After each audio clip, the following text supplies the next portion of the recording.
Okay, so this video here is going to be on how to know if your hay is dry and ready to bale. There's many important reasons for your hay to be dry enough to bale. Most recommend that it's under 20% for small square bales, and any big bales like round bales are supposed to be under 18% moisture. The two main reasons why you would want your hay to be dry before you bale it is, one, hay quality, so don't get moldy or spoil on you. And number two, if you're putting it in your barn, you definitely don't want it to heat on you and cause a fire. So there's many ways to test how, if your hay is dry enough to bale.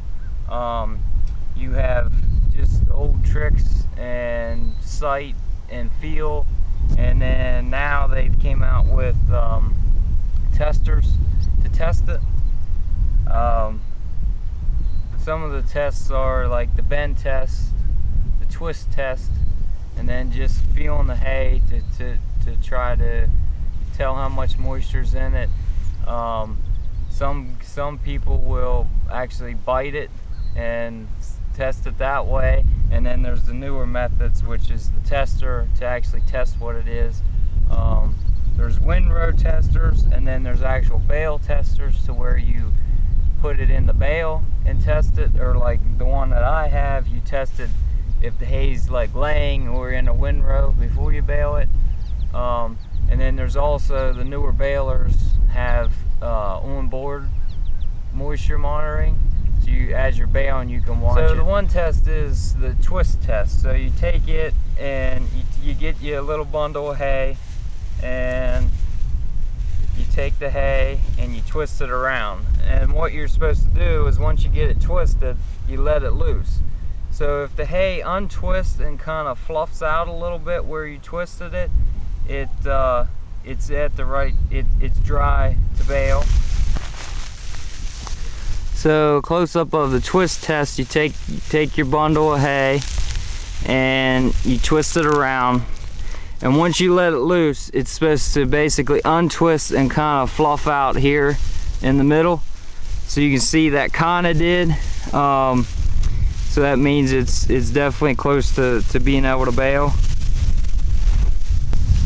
So the other way to test it is just to get the hay and kind of feel it, and it's just like feeling if something's damp or not. You just kind of feel it, and is it damp? And it's just something you acquire over time to just tell if it's wet or not. So the other way to know if it's dry is basically just to look at it. Does it look dry? Is it real dark green in color yet, or is it dried out to like just a greenish tint, to where it looks dry? It don't look like a fresh stand that hasn't been mowed or just mowed. So if you compare it as time progresses to see how the looks change, that's another way to test.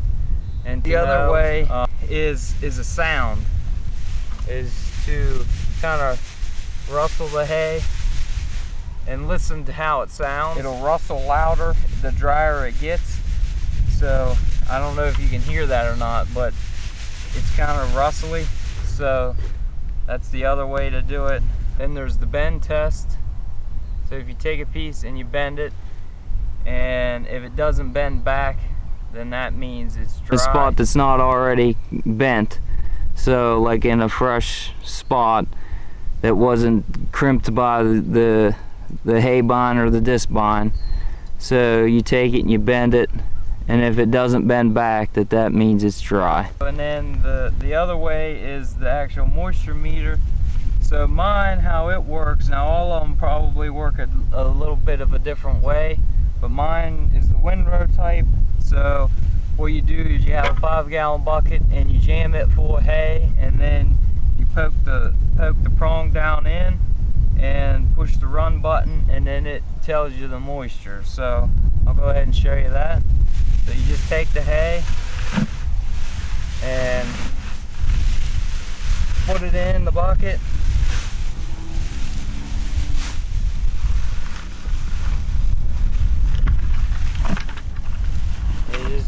full.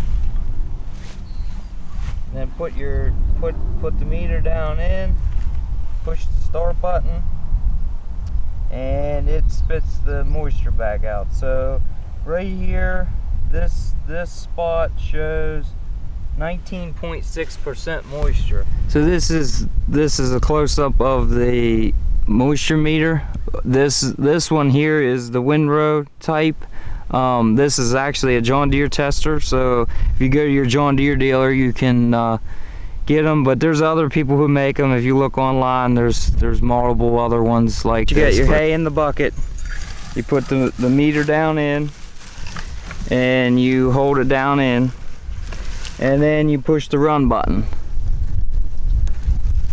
So it'll do its thing, and I don't know if you can see the screen or not, but this right here shows 17.4%. Another thing I would recommend is you test multiple spots of the field. That way you know you're good. Don't just go in and test one spot. You need to make sure that the whole field across the board, like average, is dry. Those are the main ways that I know to test if your hay is dry enough to bale.